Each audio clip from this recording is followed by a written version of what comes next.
The Auction. A Dark Romance Club Indulgence Duet Book 1. Written by Maggie Cole.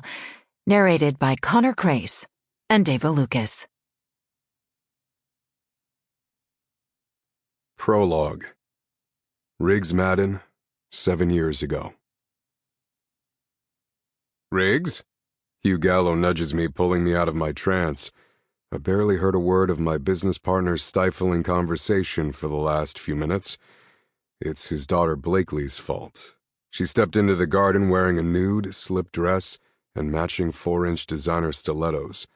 Her blonde hair cascades along her shoulders in long curls, and when her blue eyes met mine, she quickly broke our stare, as if she were caught with her hand in the cookie jar.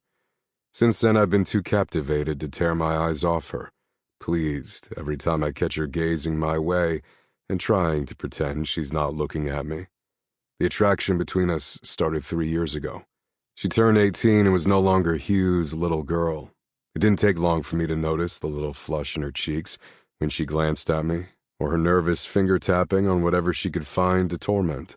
Her usual victims consist of a table or her thighs, the latter of which I'm dying to get between. Right now, her champagne flute is taking a beating. Hugh demands, "Riggs, confirm my numbers." I clear my throat, recover from my absence, and answer, "That's right. We're up over 30%. I down the rest of my scotch and add, "Excuse me, the men's room is calling."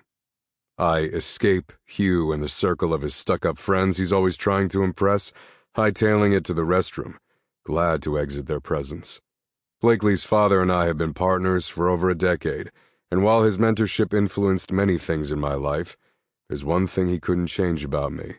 I just don't care about impressing people like Hugh does.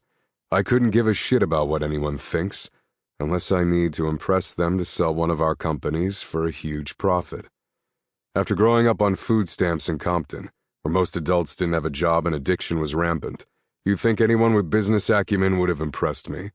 I'd escaped the gangs and pitfalls of poverty in the absence of anyone molding me into a successful young man. Yet most of the entrepreneurs I came across didn't strike me as anything special. Then I met Hugh. I was in my late 20s and he was in his 40s. Our first discussion led to a 6-hour meeting. I impressed him for my age, and I was craving a business mentor even though I didn't realize it at the time. He was different. He would speak of things I hadn't heard of, or show me new ways to manipulate others to get deals done. When I told him the story of how I got scholarships and put myself through school to get my MBA in finance...